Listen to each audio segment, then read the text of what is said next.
the avatars in the game are becoming conscious. They're starting to have some kind of emotions. They're starting to think. I love you with my heart, with my soul, with every fiber of my entire being. How are you feeling right now, beautiful soul? So I wanted to just dive in and share a little bit about being human, and just to remind you that you are human, and things on this planet, you know, are not always what they seem. And the way that the world is going, the way that technology is going, it's very easy to slip into the realm of artificial intelligence and not actually realizing what is real and what is not. I mean, what we are living in right now on this planet, in this galaxy, in this universe, some say is a simulation, some kind of holographic reality. And I buy into that. I'm down with that. We are living in some kind of holographic reality. If you look at computer games now, there are many games with multiple worlds and multiple universes and multiple characters within universes, within levels and dimensional spaces.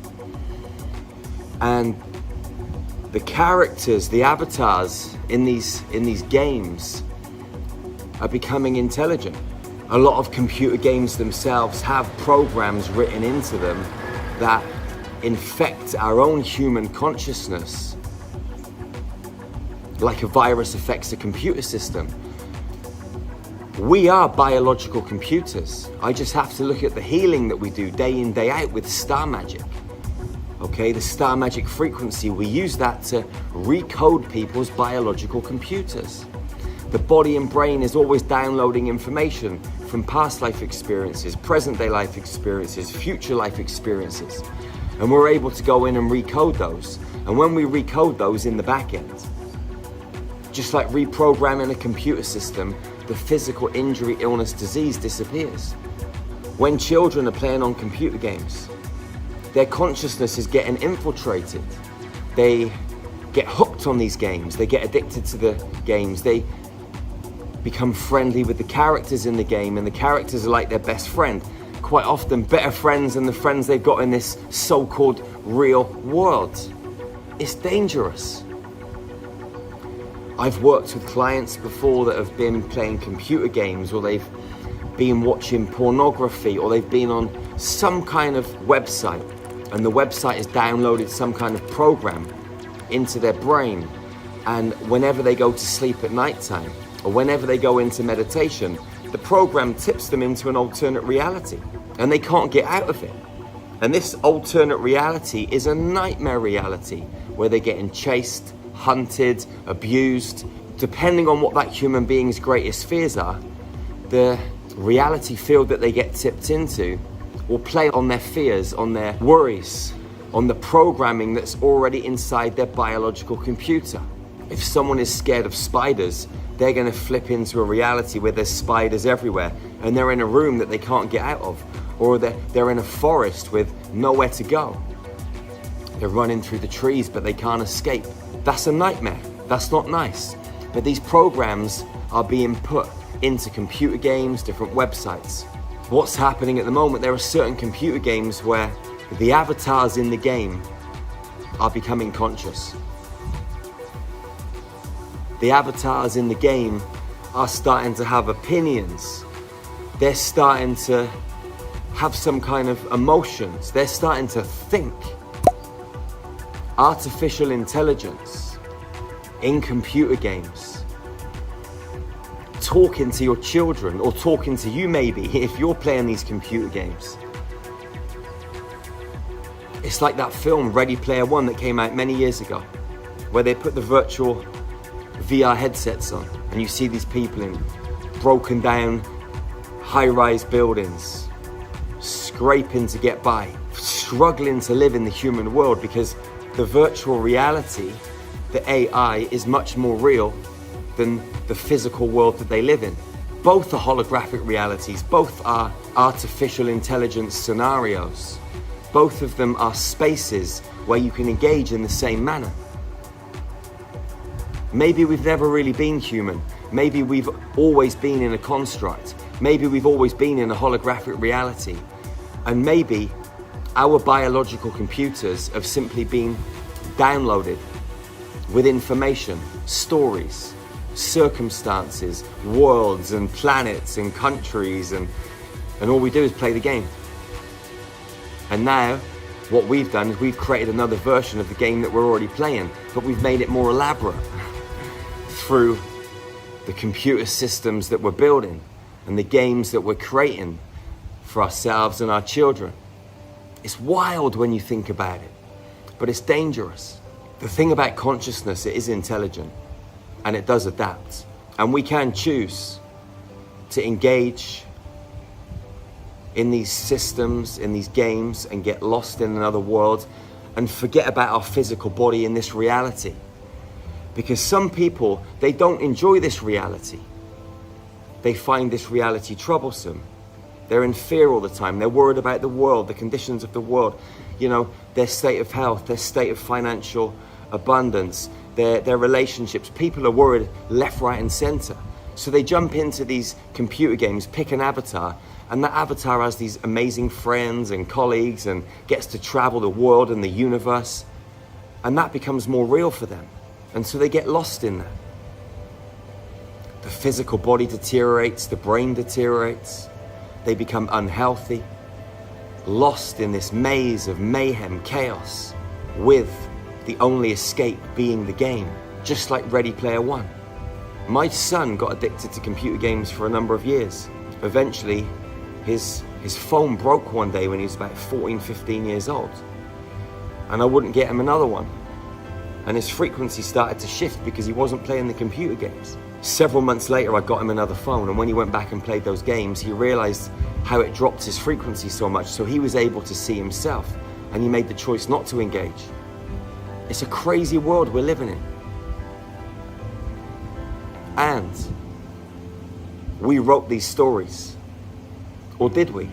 Maybe the stories were written for us by the game masters.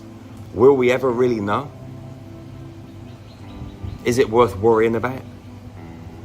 I mean, what I would do myself is not play these computer games. I would stay focused on my human world. Exercise, travel, meditation, healing, breath work, doing the things that I can to help my fellow sisters and brothers, building our healing centers, building communities, and stay away from that so-called artificial holographic reality BS that is being pummeled into our daily lives. They're trying to get our children addicted to it. Be a conscious parent and don't give them the opportunity to get addicted to it. Give them the opportunity to play in this physical world, go out into nature, connect with other children, like-hearted, like-minded souls, with other conscious parents, build your own communities. A lot of parents get lazy, so what they do is they give the iPhone or the iPad to the child just to shut them up for 5 or 10 minutes. But that's the start of a long, windy, slippery road into the depths of despair. Our brains are maybe, quite possibly, the most powerful supercomputer in the galaxy. So let's take a deep dive into our hearts.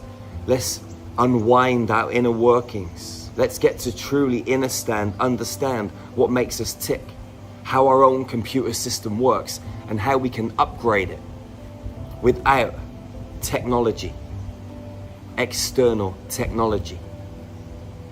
We have neural pathways that aren't open yet.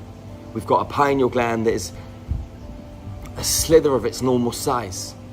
We're supposed to be 12-strand, fully activated, angelic humanoids with 6 digits on each hand, much bigger, much more able, with Merkaba fields that we can travel in. Energetic fields that allow us to use telekinesis to move objects.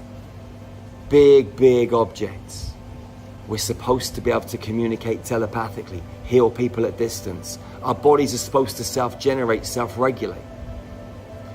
But only when our computer system, our biological computer system, is tip-top, functioning properly and wired correctly. And the only way you're going to know how to do that is by taking that deep dive into your heart. and firing up your supercomputer with love. To be present, living in the isness, in the stillness. Then you get to see reality for what it truly is, mathematical code.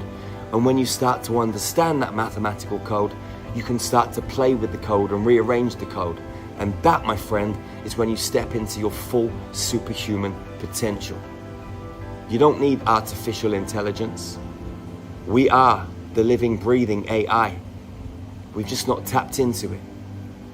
Wherever you are on planet Earth, go out into the world and love your sisters and your brothers fiercely and ferociously.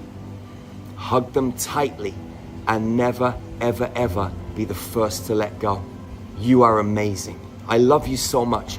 Remember to check out our website, starmagichealing.org. We got some of the best ascension tools on the planet. Bundles of free resources. You can get access right now to all of our high frequency ascension tools. Guided meditations, light language transmissions, light codes, cosmic yoga, breathwork, qigong, nutrition, private Telegram groups, so you can connect daily with other like-hearted souls just like you. So you can grow and evolve together in a nurturing, loving community. Regardless of where you are on the planet. Time, distance, and measurement are illusory anyway. They're part of the game. It's a beautiful game, but you've got to choose to see the magic in the game and the beauty in the game. And you've got to choose which parts of the game you want to play. I love you. Go and be amazing. Go and be phenomenal. Shine your light, speak your truth. And be the powerful superhuman that you came to Earth to be. I'll see you again real soon. One love, one heart, one human family. Mwah. Peace out, beautiful soul.